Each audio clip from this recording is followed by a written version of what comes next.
이번에는 전국 소식 짚어보겠습니다. 더불어민주당 신임 지도부가 부산에서 오늘 첫 공개 최고위원회를 개최합니다. 오늘 저녁에는 이재명 대통령과 당권 도전에 나섰던 주자들의 만찬도 예정되어 있는데요. 전국 현안 두 분과 얘기 나눠보겠습니다. 강성필 전 더불어민주당 부대변인, 신주호 국민의힘 부대변인 두 분과 함께합니다. 어서 오십시오. 안녕하세요. 자, 부산에서 현장 최고위가 열릴 텐데 예정보다 조금 딜레이가 되면서 잠시 후에 현장 최고위 열리면 바로 또 연결해서 현장 모습 보여드리도록 하고요. 저희가 궁금한 거 오늘 김민석 대표 그리고 친청계로 불리는 최민희 최고위원의 모습이 어떻게 잡힐지 어떻게 예상하십니까? 일단 과거에 전당대회가 어쩔 때는 또 치열할 때가 있었고 또 어쩔 때는 또 무난하게 끝날 때가 있었어요. 제 기억으로도 2012년도에 있었던 전당대회가 상당히 치열했던 걸로 기억이 나는데 그때는 이제 선거 결과를 두고도 선거 방식에 있어서 조금 끝나고도 좀 갈등이 있었어요. 그럼에도 불구하고 첫 번째 최고위원회에서 차점자, 그러니까 당대표가 되지 못한 분, 그때는 1등이 당대표, 2등이 수석 최고위원이었거든요. 그런 상황에서도 첫 번째 회의만큼은 얼굴은 썩 그리 밝진 않았지만 그래도 메시지 자체는 무난하게 하나의 그 화합으로 가야 된다라고 밝혔던 걸로 제가 기억이 나기 때문에 그리고 다행스러운 거는 그 최민희 수석 최고위원께서 어제 인터뷰에서 뭐 최고위원 안에서 다소 뭐 갈등이 있거나 의견이 달라진다고 하더라도 나는 이것을 내 입으로 공개적으로 말하진 않겠다. 모든 결과는 수석 대변인의 입을 통해서 밝힐 것이다. 그게 평소 나의 소신이다라고 말을 하셨기 때문에 저는 첫 번째 최고위원만큼은 무난하게 지나갈 것으로 기대하고 있습니다. 네, 어떤 메시지가 나올지 또 어떤 분위기에서 최고위원회의가 진행이 될지 저희가 잠시 뒤에 생중계로 전해드리도록 하겠습니다. 자, 김민석 지도부 오늘 이제 회의를 마치고 나면 봉하마을과 평산마을로 향합니다. 아직까지 전당대회가 잔상이 남아있는 상황이기 때문에 두 전직 대통령을 예방하는 건 어떤 의도로 보십니까? 김민석 당대표가 이번 전당대회 기간 내내 정청래 후보로부터 공격받은 게 2002년 대선을 앞두고 탈당했던 이력, 그것 때문에 굉장히 배신자 프레임에서 벗어나지 못하지 않았습니까? 그렇게 전당대회가 종료가 됐고 이번에 첫 지방 행보로 부산을 꼽은 것은 그러한 본인을 향한 배신자 프레임을 벗기 위한 목적이다. 그것과 더불어서 그 반명이라고 하는 사람들, 친청계는 주로 친문, 친노 진영 아니겠습니까? 그분들과의 화합을 견인하겠다라는 목적으로 첫 현장 최고위원회 지역을 부산으로 꼽은 것 같습니다. 그렇기 때문에 강성필 대변인께서 말씀해 주신 것처럼 오늘만큼은 첫 공식 석상이기 때문에 당대표를 비롯해서 신임 최고위원 모두가 이재명 정부의 성공을 위해서 헌신하겠다. 이런 입장을 밝힐 것입니다. 벌써부터 당대표를 향한 견제구를 날리게 된다면 민주당 내 갈등이 극심하다라는 것을 연장하는 것이기 때문에 그러한 당내 갈등상을 노출시키지 않으려는 목적으로 오늘 최고위에서만큼은 서로 화합하자, 하나된 원팀으로 가자 이렇게 밝힐 것 같고요. 아무래도 오늘 저녁에 그 이재명 대통령과 당대표 후보들 간의 만찬이 예정되어 있지 않습니까? 그 만찬을 앞두고 지도부에서마저 갈등상이 노출된다면 청와대 입장으로서 굉장히 껄끄러울 겁니다. 그리고 지금 상황에서는 아무래도 민주당이 전당대회 후유증을 극복해야 된다는 것에 모두의 의견이 공감대가 형성이 되어 있을 것이기 때문에 오늘만큼은 부산에서 하는 최고위에선 서로 간의 화합과 함께 으쌰으쌰해보자 그런 식의 메시지를 내지 않을까 싶습니다. 국민의힘도 박근혜 전 대통령 오늘 또 정점식 원내대표가 만날 예정이라고 하는데 여기서는 어떤 목소리 나올까요? 주로 박근혜 전 대통령이 이번에 지방선거 과정에서 몸이 굉장히 안 좋으신 와중에도 다양한 후보들의 당선을 위해서 뛰지 않으셨습니까? 불편한 몸을 이끌고 지역, 현장을 가면서 유권자들과 만나는 그러면서 국민의힘에게 굉장히 도움을 주셨던 면이 있기 때문에 그러한 도움에 대해서 감사하다라는 입장을 표명할 것 같고요. 그리고 박근혜 전 대통령이 어찌되었든 국민의힘이 배출한 전직 대통령이고 때문에 잠시만요. 지금 최고위가 현장에서 열려서 잠시 김민석 당대표 이야기 들어보도록 하겠습니다. 한병도 원내대표님 참석하셨습니다. 박홍배 부산시당위원장님 참석하셨습니다. 최민희 김민석 당대표 취임 이후 첫 현장 최고위가 열리고 있고요. 김민석 당대표를 비롯해서 지금 현장 최고위에 참여한 인사들의 소개와 함께 현장 최고위가 시작이 됐습니다. 김민석 당대표의 인사말과 함께 잠시 후에는 또 박홍배 부산시당 위원장의 이야기 그리고 또 수석 최고위원들의 이야기가 있을 텐데요. 지금 저희가 앞서 또 뭐 강성필 부대변인과 함께 이야기를 했습니다만 오늘은 어찌됐든 간에 일치된 메시지가 나오지 다음으로 않을까 부산 이런 지역 지금 참석자를 예측을 하고 소개해드리겠습니다. 있습니다. 네. 첫 박영미 일성은 이제 중구 김민석 영도구 당대표가 할 지역 예정이고 위원장님 김민석 당대표 참석하셨습니다. 이후에 부산시당 위원장의 이야기는 잠시 또 저희가 스튜디오에서 최형욱 서구 김민석 동구 당대표 지역 이야기를 위원장님입니다. 주제로 좀 이야기를 나누다가 잠시 후에 또 최민희 수석 최고위원이 또 성현호 발언을 부산 시작하면 저희가 또 진구갑 현장 연결을 지역 통해서 위원장입니다. 차례로 어떤 이야기를 하는지도 또 들어보도록 하겠습니다. 네, 김민석 지도부 첫 행보로 서울이 아닌 PK 지역의 부산을 첫 공식 일정으로 선택을 했습니다. 오늘 부산 방문은 전대 과정에서 좀 주춤한 모습을 보였던 PK 표심을 다독이고 또 지역 현안을 챙기려는 이런 행보로 보이는데요.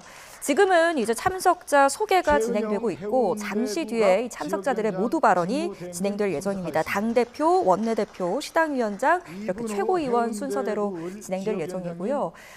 일단 우리 강성필 의원님, 일단 그 부산을 선택한 의도는 뭐라고 보십니까? 일단 이제 서울에서 전당대회를 이제 마지막으로 하지 않고 네. 대전으로 했던 것부터 여러 가지 이유가 있지만 어쨌든 서울 같은 경우는 계속해서 당이 있기 때문에 최고위원을 계속 하는 거 아니겠습니까? 그렇다고 하면 다음에는 부산 아니면 호남 뭐 이 정도가 될 겁니다. 근데 저는 아무래도 김민석 당대표가 정청래 후보를 지지했던 지지자를 조금 배려한 것이 아닌가. 그러니까 전당대회 과정 속에서 부산에서는 정청래 후보가 승리를 했거든요. 그러니까 그 승리했다는 이유는 대변인 잠시만요. 지금 김민석 당대표 발언이 시작될 것으로 보여서 현장 이야기 잠시 들어보겠습니다. 아까 처음에 제2차 부산 현장 최고위원회라고 표현했는데 앞으로는 이 표현이 바뀌어야 될 것 같습니다. 제가 전당대회를 하면서 앞으로는 중앙당이 시도당으로 옮겨가는 정치가 될 것이다. 지방주도 성장이 우리 당의 성장 전략인데 지방주도 성장을 뒷받침하는 것은 지방주도 정치라고 생각합니다. 그래서 이제는 중앙당은 서울이고 시도당은 지방이다라는 개념을 벗어나서 중앙당 자체가 시도당의 순회 상주하고 또 대표가 시도당의 순회 상주하면서 업무를 보는 방식으로 저는 바꾸려고 생각을 하고 있습니다. 최소한 주에 2일 내지 3일 이상은 전통적 의미의 지방에 있을 것이고 최고회의도 한두 번 정도가 지방에서 계속 개최될 것이기 때문에 저는 현지 정치가 시작되는 것이고 현장 최고회의라는 개념은 맞지 않다. 그러니까 서울도 현장이고 지방도 현장이다. 그래서 앞으로는 오늘 한 것은 제2차 부산 최고위원회의고 다음 금요일에 할 3차 회의는 제3차 강릉 최고회의가 될 것이다. 이렇게 말씀을 드리겠습니다. 우선 전당대회 이후에 처음으로 최고회의를 하게 됐습니다. 전당대회 과정에 관심과 참여를 해주신 당원 여러분과 국민 여러분께 진심으로 머리 숙여서 감사를 드립니다. 전당대회 과정에서 저희가 약속한 대로 할 것입니다. 전당대회는 당원과 국민이 우리 당의 방향에 대한 각 후보들의 의견을 경청하시고 어떤 방향으로 가라 할 것을 결정해 주시는 장입니다. 우리 당은 처음으로 1인 1표 당원 주권을 통해서 압도적인 권리당원과 대의원의 선택으로 지도부를 선택했습니다. 그 과정에서 각 후보의 자기 주장에 대한 표명이 있었고 이번 전당대회에서는 제가 주장한 민생 실용 확장 노선이 권리당원과 대의원들에 의해서 압도적인 지지를 받았습니다. 국민 여론에 있어서 비등비등했던 부분들은 더 보완을 해나가겠습니다. 그러나 그러한 노선의 결정이 이루어진 전당대회라는 기초 위에서 우리 당의 방향을 일관성 있게 이제 밀고 나가겠다는 말씀을 드립니다. 첫째로 당신과 민심의 거리를 없애는 지도부가 되겠습니다. 그리고 새벽부터 국민을 든든히 지키는 민주당이 되겠습니다. 저는 총리일 때 새벽 총리를 자임했는데 당대표가 돼서는 새벽 당대표를 자임하겠습니다. 새벽부터 자정까지 정부와 청와대에 앞서서 국민 민생의 현장의 촉수를 펼치고 있는 곳이 당이기 때문에 저뿐만 아니라 우리 당의 국회의원과 지역위원장 그리고 모든 간부들은 새벽부터 늦게까지 국민을 지키는 그러한 든든한 민주당으로 탈바꿈할 것이다 하는 말씀을 드립니다.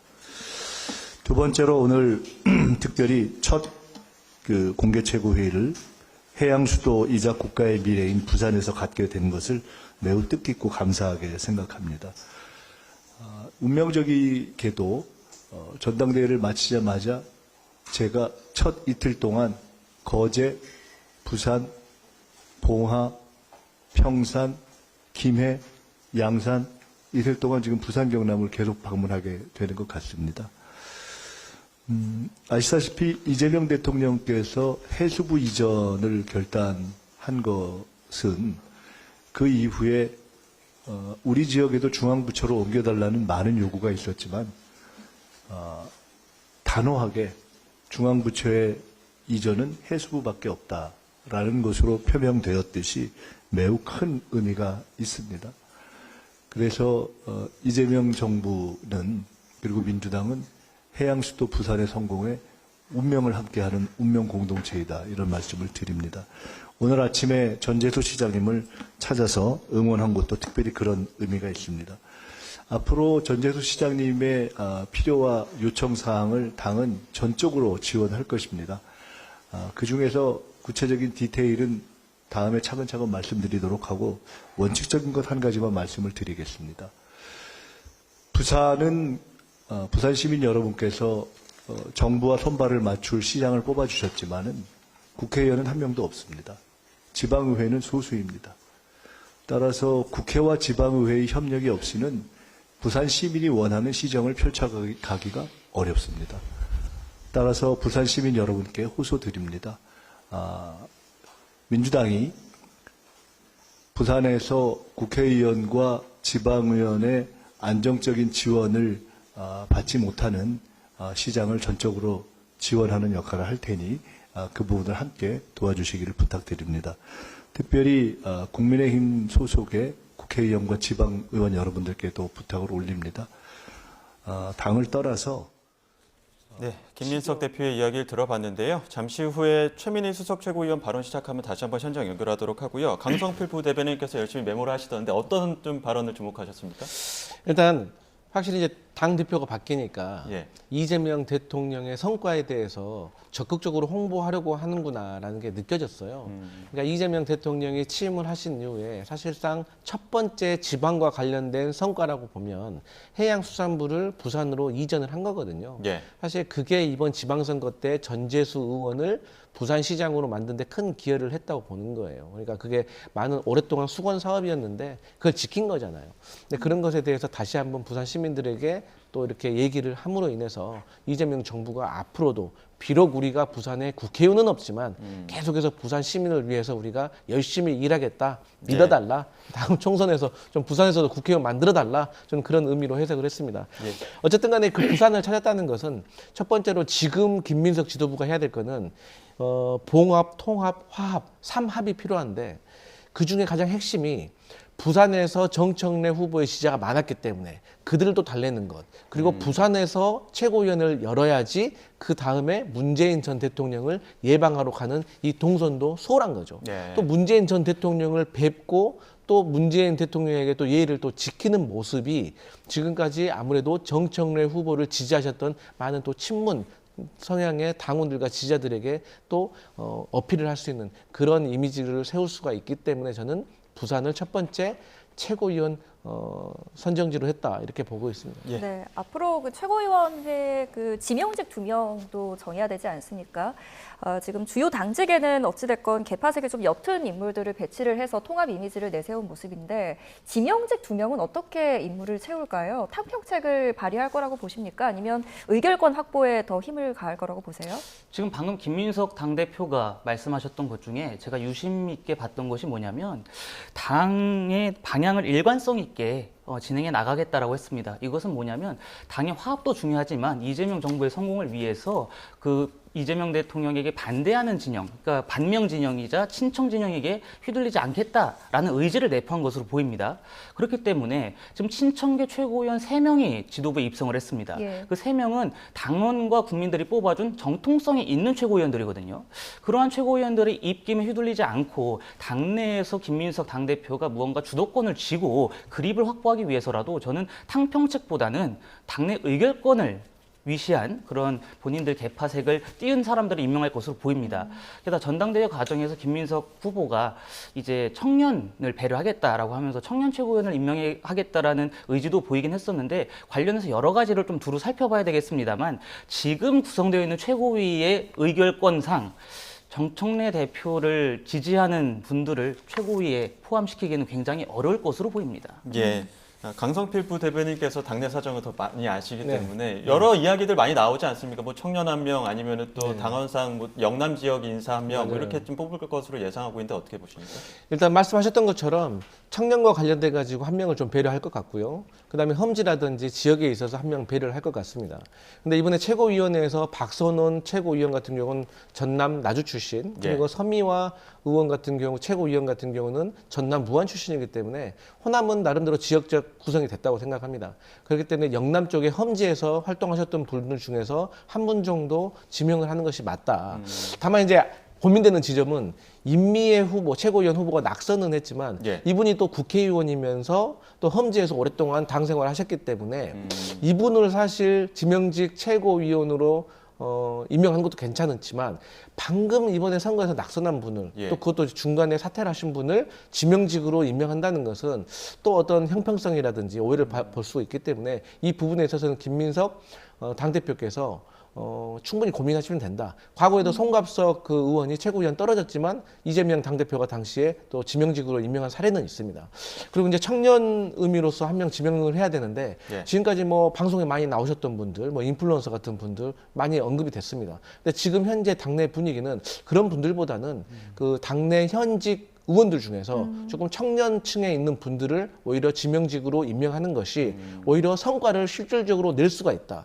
우리가 원외 인사가 지명직 최고위원을 하면은 일주일에 3번 왔다 갔다 하는 그런 의미밖에 없고 또 이렇게 메시지 내는 그 정도가 한계라는 어떤 비판이 많았거든요. 하지만 원내에서 현역 국회의원 중에서 젊은 분이 뭐 예를 들어서 전은수 의원이라든지 뭐 김용만 의원이라든지 이런 분들이 지명직 청년 최고위원이 된다고 하면 실질적으로 입법을 통해 가지고 성과를 낼 수 있는 그런 이점이 있기 때문에 아무래도 그런 방향으로 가지 않을까 예상해 봅니다. 예. 네, 잠시 뒤에 최인희 최고위원의 목소리가 들어오면 저희가 다시 한번 전해드리도록 하겠습니다. 이번엔 주제를 좀 바꿔서요. 한미연합훈련 이야기 좀 해볼게요. 지금 트럼프 대통령이 그 한미연합훈련 축소를 지시하고 하루 만에 이게 실행이 됐습니다. 일부 그 방어작전만 진행이 되고 2부가 굉장히 많이 축소가 되거나 이제 조정이 있을 것으로 보이는데요.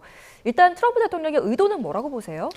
뭐 크게 두 가지로 볼 수 있겠죠. 네. 먼저 첫 번째가 이제 11월 중간 선거를 앞두고 북미 간의 평화 모드를 조성해서 그것을 그 중간 선거 과정에서 호재로 작용시키겠다라는 의도가 엿보이고 다음으로는 이제 한미 동맹에 균열이 좀 생긴 것 아니냐라는 의구심을 지울 수가 없습니다. 예. 지금 트럼프 대통령이 계속 이야기하는 게 이란의 비핵화 과정, 호르무즈 해협의 지원 과정에서 대한민국의 역할이 무엇이었느냐라고 물어봤다는 것이고 그동안에 뭐 정동영 통일부 장관의 실언으로 인해서 한미 간의 그 정보 공유도 제한됐 됐었던 적이 있고 또 우리가 미군의 드론을 오인해서 격추하려고 했었던 사건도 있지 않습니까? 그리고 강경화 주미대사가 최근에 갑작스럽게 귀국을 또 했었어요. 그러니까 여러 가지 재반상을 고려해 보면 한미 간의 심각한 균열이 지금 발생했기 때문에 트럼프 대통령 입장에서도 이 한미 동맹을 어떻게 회복하기보다는 대한민국 쪽에 굉장히 큰 압박을 넣어서 한미 동맹에 대한민국이 좀 주도적으로 복귀하라는 시그널로 좀 봤고요.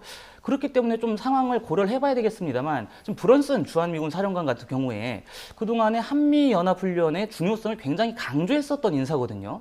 그렇기 때문에 이제 어제 국방부 청사를 방문한 이후에 왜 훈련을 축소하느냐, 왜 여기 왔느냐라고 물어보니까 트럼프 대통령의 SNS 때문에 왔다라고 공개적으로 약간 반발하는 듯한 뉘앙스를 보인 거 아니겠습니까? 그러니까 여러 가지 상황을 좀 고려해 보면 트럼프 대통령의 정치적인 목적을 위한 것도 있고 네. 또 미국 내에서 대한민국을 어떻게 바라보는지 한미 동맹에 대해서 어떠한 우려를 표하고 있는지가 이번 한미 연합훈련 축소에서 드러났다고 봅니다. 예. 트럼프 대통령이 지금 한미훈련 축소 거론하기도 했고 오늘 합참 입장도 밝혀지긴 했습니다만 이재명 대통령은 계속해서 자주국방 강조하고 있는데요. 이재명 대통령의 이야기부터 듣고 오겠습니다.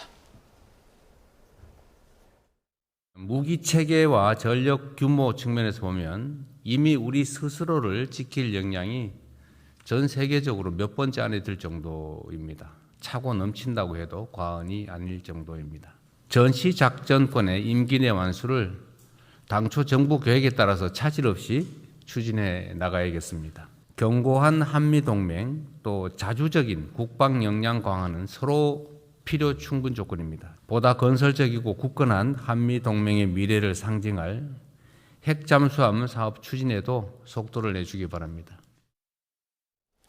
핵잠수함도 그렇고 전자권 문제들도 있고 여러 가지 사안들이 있는 상황에서 한미동맹 균열 우려의 목소리가 이렇게 나오고 있는 거거든요. 어떻게 네. 보십니까?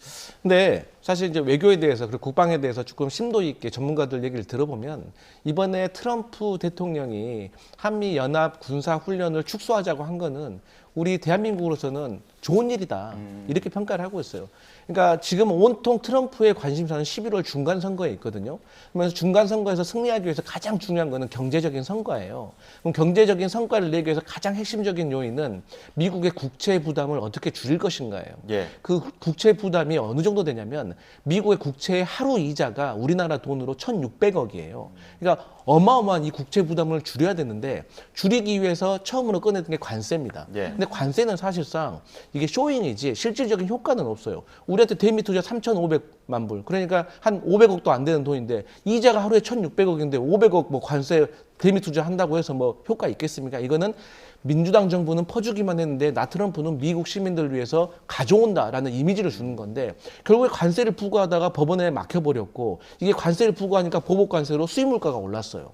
그래서 트럼프가 꺼내든 게 그러면 기름값을 낮춰야겠다. 그래가지고 베네수엘라 마두로 체포하고 캐나다에다가 기름값 낮추라고 했는데 본인이 이란 전쟁 일으켜가지고 호르무즈 해협 봉쇄돼가지고 기름값이 확 올라버린 거예요. 예. 그래서 이제는 안 되겠다. 그럼 뭘 해야 되냐? 외교적인 성과. 이거는 북한과의 대화를 통해 가지고 내가 정전 협상하고 평화 협정까지 이뤄내면 나 노벨상도 받을 수 있지 않을까? 네. 미국 대통령 중에서 4명이 노벨상을 받았는데 그 첫 번째가 1906년에 시어도 루스벨트 대통령이 러일 전쟁 중재를 해 가지고 받았거든요. 그 모델을 생각하는 겁니다. 예. 그리고 그 평화 협정을 하기 위해서 대화를 해야 되고 대화하기 위해서는 김정은이 3가지를 제시하는데 그 중에 하나 한미 연합 훈련을 축소하는 것. 그러니까 지금 보도 보니까 11월 에이펙에서 김정은하고 트럼프하고 만남을 지금 추진한다는 거잖아요. 예. 그렇기 때문에 결국에는 평화적인 무드가 조성이 되는 것은 우리 대한민국으로서 좋은 거고 거기에 대해서 우리가 부탁한 게 아니라 트럼프가 자발적으로 선거에서 승리하기 위해서 이런 분위기를 만든다는 것은 우리 대한민국 이재명 정부에게 좋은 일이다. 이렇게 보시면 될 겁니다.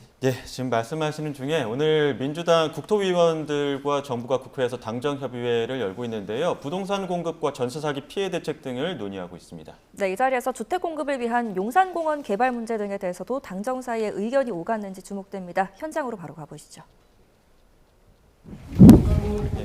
캠프 관련해서 녹지 비율을 줄이는 게 현재 올라간 법이고 그 나머지 용산공원 전체에 대한 공급을 어떻게 할 거냐는 아직 논의가 출발도 안 된 상태입니다.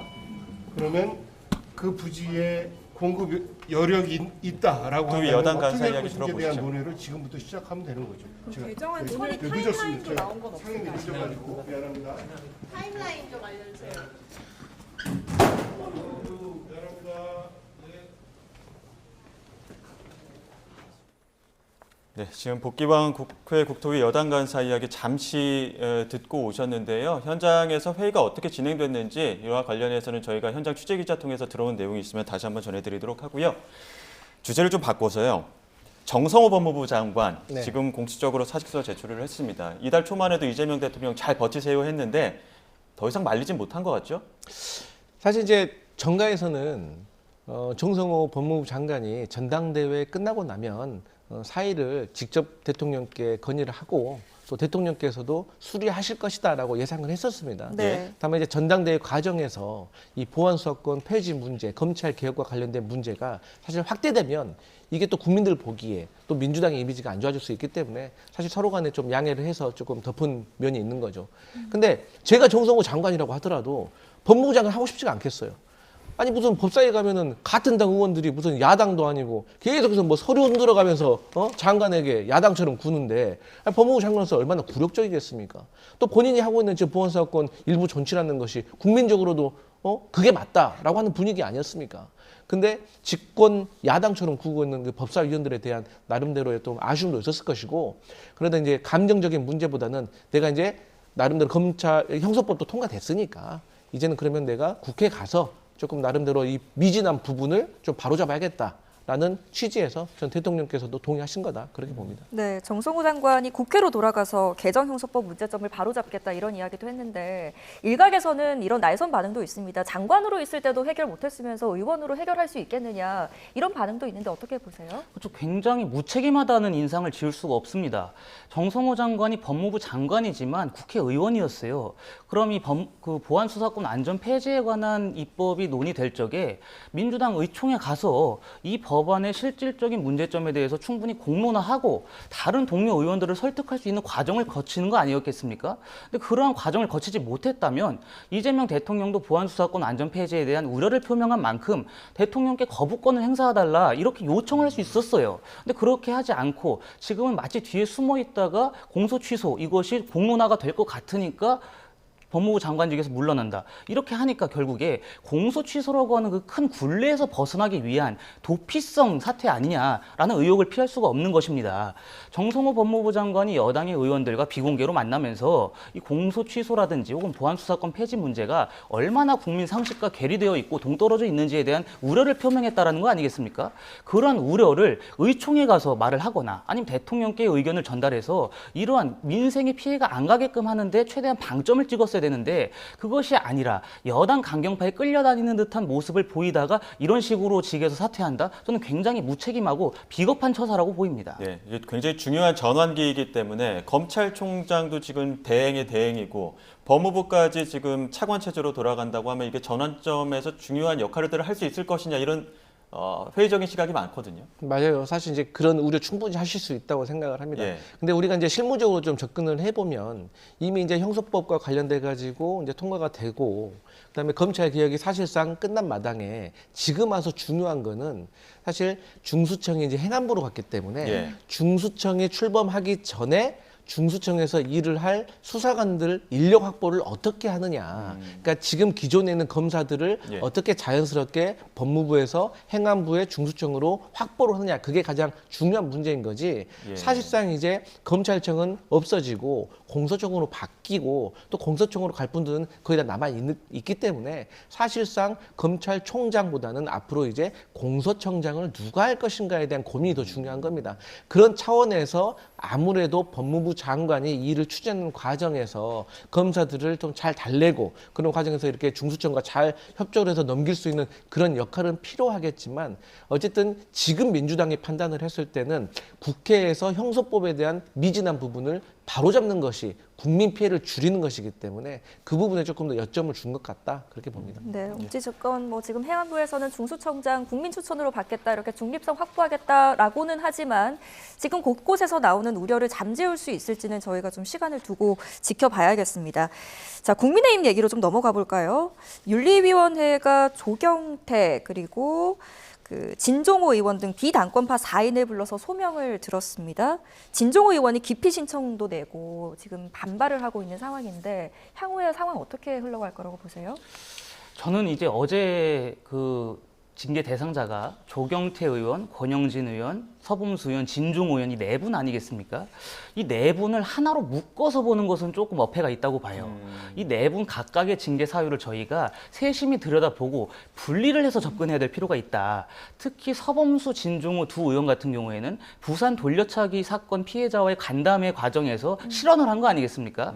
근데 그 막상 부산 돌려차기 사건의 피해자께서 이 징계 국면으로 넘어감으로 인해서 보안수사권 폐지 문제가 덮이고 오히려 그러한 것들 당내 국민의힘의 징계 과정이 더 수면 위로 드러나는 것에 있어서 굉장히 큰 우려를 표명하셨고 네. 실제로 탄원서도 제출한 거 아니겠습니까? 그리고 향후에 만약에 윤리위 과정에서 본인이 소명하거나 본인이 참고인으로서 출석해야 된다면 윤리위에 나가서 여러 입장을 표명하겠다라고 했습니다. 그런 만큼 서범수 진종호 의원의 실언에 대해서는 어느 정도 해결이 됐다고 보여져요. 피해자도 지금 처벌을 원하지 않고 있고 예. 그리고 마찬가지로 권영진 의원 같은 경우에도 정점식 원내대표의 멱살을 잡았지만 잡은 직후에 거의 바로 사과를 하고 반성하는 뜻을 누차 표명하지 않았겠습니까? 정점식 원내대표도 관련해서 이것이 꼭 징계로 넘어가서는 안 된다라는 입장을 표명한 만큼 당사자 간의 원만한 합의로 끝난 것으로 보입니다. 그러면 서범수, 진종호, 권영진 이 세 의원에 대해서 우리가 강한 징계를 때리는 것은 굉장히 당원과 국민들로부터 국민의힘이 화합하지 못하고 있구나라는 인상을 보여줄 여지가 충분하죠. 그렇기 네. 때문에 저는 개인적으로 그 새 의원에 대한 징계는 저희가 조금 잠재워야 되지 않나라는 생각을 합니다. 반면에 좀 조경태 의원은 다르게 접근할 필요가 있어요. 조경태 의원은 국민의힘의 의총에서 국민의힘 몫의 국회 부의장 선출을 두고 그것에 반발해서 민주당 의원들한테 연락을 해서 상대당 후보를 뽑아달라고 지금 종용을 한 거 아니겠습니까? 그러한 것들을 어떻게 보면 아주 가장 큰 해당 행위가 되고 국민의힘의 당론을 정면으로 어겨서 상대당과의 야합을 벌였다라는 의심을 피할 수 없기 때문에 조경태 의원을 향해서는 어느 정도의 수준 있는 징계가 필요하다고 저는 개인적으로 판단합니다. 예. 물론 이제 진종호 의원 같은 경우에는 이제 재보궐에서 그 당시에 한동훈 후보를 도왔던 이게 이제 징계 사유이기 때문에 돌려차기 사건과는 조금 이제 별개로 두어야 되는 상황들이 좀 있긴 합니다만 어제 그래서 조경태 의원과 진종호 의원이 그 소명 절차를 진행한 이후에 입장 발표한 게 있습니다. 그 녹취를 한번 듣고요. 그리고 나서 관련된 이야기를 다시 이어가도록 하겠습니다. 윤리위가 결정하면 결정하는 대로 따르겠지만 저는 국민의힘이 지금처럼 가서는 지금의 장동혁 대표 체제의 스탠스를 가지고는 절대로 정권 창출할 수 없다. 윤리위에 대해서 기피 신청서를 제출하겠다고 말씀을 드렸고요. 마치 당신은 잘못을 했으니 오늘 여기서 판결 받아라 이런 식의 질문으로 유도하는 부분에 있어서 매우 유감스럽고 한국말을 못 알아듣냐 이런 식의 발언이 상당히 불쾌했습니다. 네, 소명 절차를 진행하는 과정에서 윤리위에서도 좀 부당한 대우를 받았다 이런 이야기도 있었고 또 이제 비당권파 입장에서는 이런 어떤 징계 절차를 갖는 과정에서 왜 이진숙 의원을 가만히 두느냐 이런 이야기도 많이 나오는 것 같거든요. 저희 민주당 입장에서는 사실 지금 비당권파 4명에 대한 징계보다 이진숙 의원에 대한 징계가 더 급하다. 그게 더 큰 문제다라고 생각을 합니다. 그럼에도 불구하고 이제 이 비당권파 4명에 대해서 제가 3자적인 입장에서 보면 그냥 정당인의 한 사람으로서 그분들 행동 하나하나는 잘못됐죠. 그렇기 때문에 징계해야 된다고 봅니다. 왜냐하면 만약에 우리 민주당에서 이런 일이 일어났다고 하면은 저희도 이게 심각한 문제로 볼 수 있는 겁니다. 쉽게 말해서 해당 행위인 거죠. 그럼에도 불구하고 이제 모든 걸 법대로 적용하는 것보다 뭐 예를 들어서 뭐 돌려차기 사건과 관련된 실언도 어떻게 보면 우리가 뭐 명예훼손이나 친고죄로 아니 모욕죄로 볼 수 있는 거 아니겠습니까? 근데 뭐 명예훼손 같은 경우도 뭐 반의사 불벌죄고 또 모욕죄 같은 경우도 친고죄이기 때문에 또 피해자가 또 용서를 하겠다라고 하면 다른 판단은 좀 할 수 있는 여지는 있겠다라고 볼 수는 있겠다. 근데 이제 다만 조경태 의원께서 방금 우리 화면에서도 봤지만 장동혁 체제로는 총선 승리하기 어렵다. 와 본인의 징계를 해야 되는 사유하고는 제가 봤을 때 좀 거리가 있는 게 아닌가. 물론 이제 장동혁 체제에 대해서 저도 이제 부정적으로 보고는 있지만요. 어쨌든 이 부분에 있어서는 국민의힘이 어떤 법적이라든가 그런 것도 중요하지만 국민 정서도 함께 고민해야 될 문제다. 그렇게 보여집니다. 네, 저희는 다시 더불어민주당 최고위원회의 얘기로 좀 돌아가 보겠습니다. 현장에서 들어온 소식이 하나 있어서요. 지금 김민석 당대표가 조희대 대법원장에 대한 언급이 있었던 것으로 전해집니다. 조희대 대법원장 사퇴라고 표현을 하면서 한덕수 전 총리가 생각난다면 한덕수 전 총리의 그 말로를 이야기를 하면서 조희대 대법원장이 왜 한덕수 씨 같은 내란 공범의 길로 가려고 하느냐 이런 다소 거센 발언을 한 것으로 전해지는데 의도가 뭐라고 보세요? 일단 이제 한덕수 전 총리 같은 경우는 이 탄핵하는 과정 속에서 가장 중요한 게 헌법재판소에 탄핵안이 올라갔잖아요. 그러면 이 탄핵안을 누가 심사를 합니까? 재판을 하는 것은 헌법재판관이에요. 근데 당시에 헌법재판관을 임명하는 과정에서 사실 무리가 있었던 겁니다. 사실 그 상대한 위법 행위라고 보고 있습니다. 마찬가지로 조희대 대법원장도 지금 노태학 전 대법관이 사퇴를 했는데 대통령에게 그 대법관에 대해서 제청을 안 하는 거예요. 근데 우리가 사실 87년 이전에는 이 유신 정권 시절에 대통령이 그냥 형식적으로 이 사람 임명해 하면은 대법원장이 제청을 해서 임명하는 그런 과정이었는데 그게 너무나도 잘못된 것이기 때문에 이제는 대통령이 대법관에게 임명 제청을 받는 과정 속에서 국회의 동의를 추가를 한 거거든요. 그래서 이게 헌법상 그 사법부의 어떤 권한도 존중, 제청이라는 권한도 존중을 해주고 국회가 검증을 하는 것이고 대통령은 또 그것을 임명하는 이 3법에 대해서 우리가 그 견제할 수 있는 권한을 다 나눠준 거거든요. 네. 그런데 이거 제청 과정 속에서 본인이 마음에 안 든다는 식으로 해서 제청 자체를 안 해버리면 국회가 국민 정서에 맞춰서 이 대법관에 대해서 검증 자체를 할 수가 없는 거잖아요. 예. 그렇기 때문에 사실 2017년에도 이거 개헌해야 된다. 대법관에게 대법원장이 대법관 임명에 너무나도 강한 권력을 가지고 있다. 그래서 당시에도 여당과 야당이 함께 동의를 해가지고 추진을 하려고 했거든요. 미국 같은 경우도 그냥 대통령이 지명을 하면 바로 의회에서 검증한 다음에 동의합니다. 그다음에 영국 같은 경우도 독립적인 추천위를 구성하지 대법원장이 관여하지 않아요. 그렇기 때문에 이번 사태를 봤을 때도 이제 조금 대법관을 임명하는 이런 과정들 중에서 조금 수정이 필요하고 이건 개헌으로 완성돼야 될 것 같다. 그래 봅니다. 예, 전당대회 과정에서도 조희대 대법원장에 대한 강한 목소리가 있긴 했었거든요. 지금 이 첫 일성으로 조희대 대법원장을 겨눈 의도는 뭐라고 보십니까? 일단 전당대회 과정에서 강성 지지층의 목소리를 대변했었던 정청래 대표의 입김을, 영향력을 좀 제한하고 본인도 강성 지지층들의 지지를 등에 업으려는 목적이 하나 있을 수 있고요. 그것보다 지금 이재명 대통령이 사실상 전폭적인 지원을 해가지고 김민석 체제를 세운 거 아니겠습니까? 그럼 김민석 대표 입장에서는 이재명 대통령을 구하기 위해서 네, 대변인님 말씀 중에 네. 죄송합니다. 지금 현장에서 지금 최민희 수석 최고위원 발언이 시작이 돼서 잠시 한번 들어보겠습니다. 앞서 말씀하셨듯이 조희대형 사법부형 저강도 내란이 지속되고 있습니다. 대법관 임명권은 대통령이 하십니다. 가지고 계십니다. 이번 조희대 대법원장의 청와대 패싱, 대법관 제청은 목불인견, 상상 초월 행태로 분노가 치밉니다. 그래서 저는 조희대 대법원장과 사법부는 국민의 철퇴를 맞아야 한다고 생각하며 국회가 즉시 탄핵을 포함한 조희대 거치 논의를 시작해야 한다고 생각합니다. 이재명 정부 국정 뒷받침과 총선 승리를 위해 우리 당 지도부가 함께 힘차게 뛰기를 기대합니다. 이번 지도부 구성은 당심을 민심이 견제하는 절묘한 결과라고 저는 평가합니다. 총선에서 이기려면 당심을 기초로 민심을 확장해 가야 합니다. 총선 승리를 위한 지혜를 함께 만들었으면 좋겠습니다. 개인적으로 저는 특히 포털 개혁, 시발단 댓글 부대를 막기 위한 포털 개혁은 총선 승리의 전 전제 조건이 될 거라고 생각해서 꼭 언론 개혁이 전제되었으면 좋겠습니다. 그래서 앞으로 김민석 대표님과 총선 승리를 위한 확장 전략의 구체적인 내용에 대해서 꼼꼼하게 함께 논의해서 모범 답안을 만들어 가도록 적극적으로 노력하겠습니다. 그러기 위하여 두 가지 제안을 오늘 드려보려고 합니다. 첫째는 저희 최고위원회가 빨리 완전체가 되어야 합니다.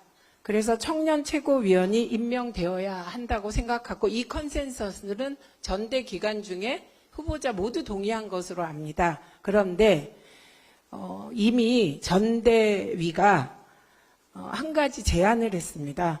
민주적 절차를 거쳐서 청년 최고위원을 선출했으면 좋겠다. 이게 권고사항이고요. 이전 지도부도 경선 방식으로 평당원 최고위원을 선출한 바가 있으니 참고해서 잘 최고위원 한 명이 청년이었으면 좋겠다. 이 제안을 드리고요. 우리 당이 2시 청년, 즉 14시. 네, 일단 신주 부대변인 말씀 중에 지금 현장 연결했기 때문에 마저 이야기 듣도록 하겠습니다. 강성의 입김이 조희대 대법원장 탄핵 목소리로 나오고 있다. 지금 최민희 수석 최고위원도 첫 일성으로 그런 이야기를 한 것 같거든요. 어떻게 들으셨습니까? 그러니까 김민석 당대표 입장에서는 본인을 굉장히 지지해준 이재명 대통령의 노후를 신경 안 쓸 수가 없을 겁니다. 이번에 형사소송법 통과된 것이 이제 공소기각 내용이 포함된 거 아니겠습니까? 그렇기 때문에 향후에 조희대 대법원장의 퇴임 이후에 새로운 대법원장 그리고 신임으로 임명될 신임 대법관들을 압박하는 용도다. 결국에 이재명 대통령의 죄를 없애달라는 사법부 압박 차원에서 이러한 이야기를 벌써부터 꺼낸 것 같아요.